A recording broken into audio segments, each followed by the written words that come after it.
Are you thinking about moving from a condo to a house in Somerset County, New Jersey? Whether it's because you need more space, your family is growing, or you're just tired of sharing walls, then this video is for you. Hi there, my name is Gabby. I'm your mom friend in real estate here in the New Jersey suburbs.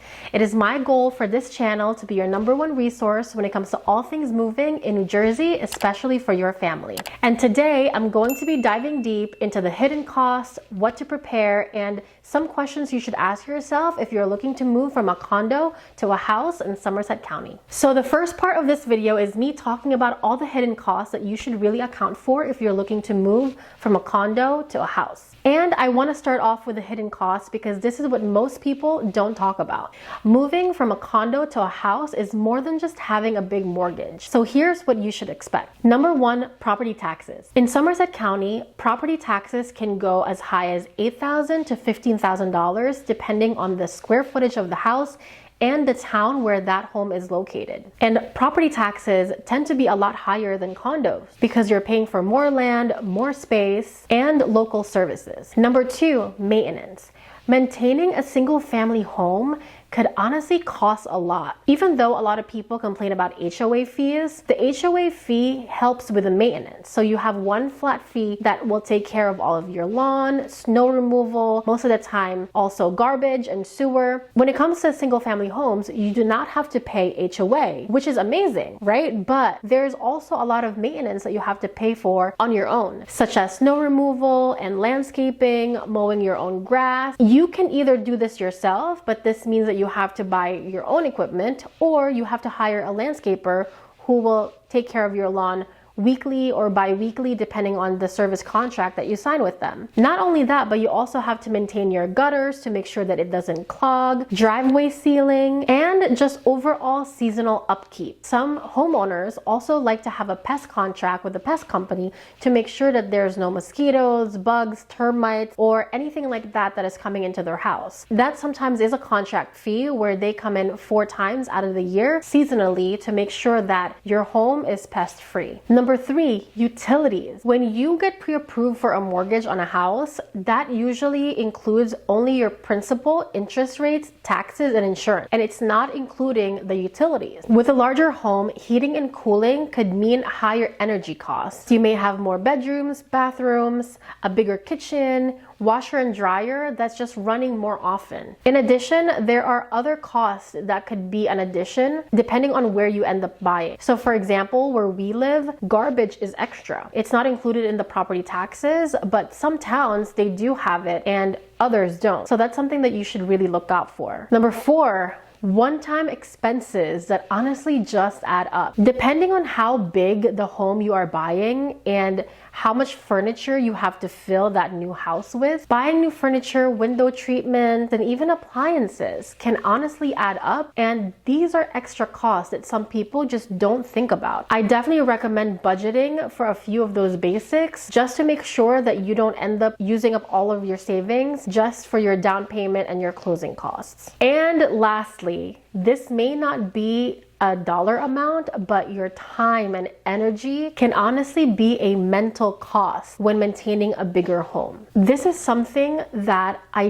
definitely didn't think about too much because I was just super excited to buy my first home, that the more home and the bigger the space you have, there's a lot more mental work that has to happen. And to some, that could be a lot, from organizing more in the house, cleaning, scheduling contractors, and maybe even learning how to fix a lot of things by yourself. DIY and just going to Home Depot is a lot to definitely think about. And now that we talked about all the hidden costs and what you should really prepare for when moving from a condo to a house, now let's talk about how to prepare yourself. Obviously, moving alone is just such a stressful time, so without having some sort of plan, it could be very overwhelming. I have a few tips for you so that you can make sure that you can feel less stress and just not be so overwhelmed when it comes to this move. First, I would declutter early. Even if you are not thinking about moving yet, 6 months or a year from now, if you know for sure that you need a bigger space sometime in the next couple of months, I would start decluttering early. Definitely start looking at pieces in your house that you don't need anymore, start donating things, because you will be surprised at how much stuff you have accumulated over the years in your current condo. It may seem like it's not a lot, but once you take everything out, put them in boxes, and just start actually moving, you will be surprised at just how much stuff you have. And it could just be a lot more overwhelming if you have to declutter while also getting all the finances ready and just moving and doing all the things all at once. So at the very least, I would start decluttering first so that you can make sure that all the things that you don't need in your house anymore, you don't bring to the next one. The next one is something that I think is very, very important. You need to start budgeting early too. I would start gathering all the requirements that you need to buy a new place, such as finding out how much down payment you need, what are the minimum down payment requirements, are you going to be eligible for down payment assistance grant if you are a first-time home buyer, and even more if you're a first-generation first-time home buyer. Ask how much closing costs you need to have, your furniture budgeting, because there's just a lot more rooms in your new place and furniture can cost a lot of money. And not only that, but honestly, think beyond the furniture. This is the one thing that I didn't think of that would really add up, such as getting new blind, window treatment, rugs, lamps, and shelves. There's just so many things that can add up that you don't think about. And number 3, this kind of ties back into the budget. I would definitely have some sort of savings, because expect ongoing projects to happen when you move to your new home. There's always going to be something that you want to fix.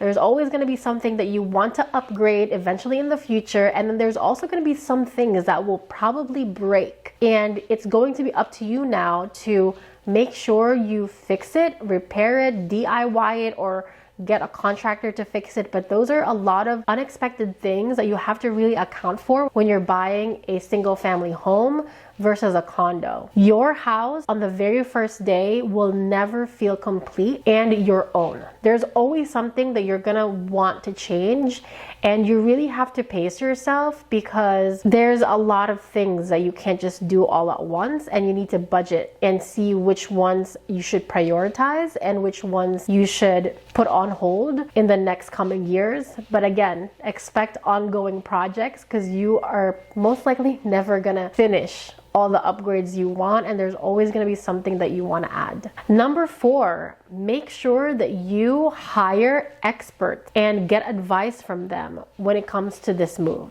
And I'm not just saying that because I'm a real estate agent, but honestly, getting expert opinion from a local real estate agent and a local mortgage expert will definitely help you move from your condo to a house. Some people are afraid to do this early on because they fear that if they reach out to a real estate agent, it means that they have to move now. No, honestly, I like talking to clients who are not ready yet but wants to start planning, and I want to be a part of that early stages, because how are you going to be able to plan if you don't know what to plan for? And your real estate agent will be able to give you a lot of suggestions, advice, and even recommendations on the towns that you should move in based on what you think you want your new home to feel like or be close to. And then on the other hand, your mortgage lender will be able to help you financially on how you can prepare all of your documents. They could also give you an insight of what programs can work for you when buying a property. Especially if you don't currently own the condo, you may be eligible for certain grants, such as the first-time home buyers grant, or if you're a first-generation first-time home buyer, you may be eligible to get up to $22,000 as a way to use for your down payment in your new home. Or if you currently own your home, then you definitely need to have expert advice from a mortgage lender and a real estate agent, because they will be able to break down for you what is the best route that you should go to in order to make this actually happen. There's a lot of factors into play: your income, your debt, how much down payment, do you need to sell your condo first in order to buy a new one, or did you have a significant difference in income, that you're now able to carry 2 mortgages at once. So I actually think that that's probably one of the most important things that you should do, especially if you're thinking about moving and actually making this happen. And lastly, moving from a condo to a house will come with a huge mindset shift. Condos offer convenience and houses gives you more freedom, but more freedom also means that you have a lot more maintenance that you have to keep up with, which essentially just means that you have so much more responsibility. And yes, it's definitely exciting to have a single family home that's all yours with a big yard and bigger space, but that means that there's just a lot more responsibility that's now going to be on you. This is one thing that I definitely wish someone told me, even though I think it wouldn't have stopped me from buying a single family home, but still, it's definitely something to think about, especially if you are essentially moving from a condo to a house because your family is growing. That basically means that all the responsibility that you now have as a parent is now going to be double because you also have more responsibility at home. And that may be a bad thing or a good thing. It really depends on you. If you have help, if you're going to be a multi-generational family where your parents are going to be living with you, then that could be a little bit of a different story. Or you just have a lot of extra income, so it doesn't matter because you can just hire handymans and landscapers and contractors that can help you with any new thing and unexpected issue that comes up. Just make sure that you don't go overboard with the new home that you are buying, so that you also don't feel overwhelmed with all the new things that comes with owning a bigger home. And after you've prepared yourself for all of those things, then the next thing you should really think about is the third part of this video, which are your financing options. What is the smartest move for you to move from a condo to a house? In this part of the video, I'm going to be talking about all your financing options and how you could actually make this happen, especially if you already own your condo. So let's start off with if you don't currently own your condo. Basically, all that means is you need to make sure that you know all the programs that you can be approved for as a first-time home buyer in New Jersey. But you should also take into consideration if you currently have a lease that's ending, how long does it take from offer to close in order to actually get a new house, so that you can plan on when you should move by based on how long you currently have left on your lease and how long of a period you have to start looking at home, and just making sure that you're actually pre-approved for the home that you want, which means that you will need to start gathering all of your pay stubs, tax returns, and possibly run your credit.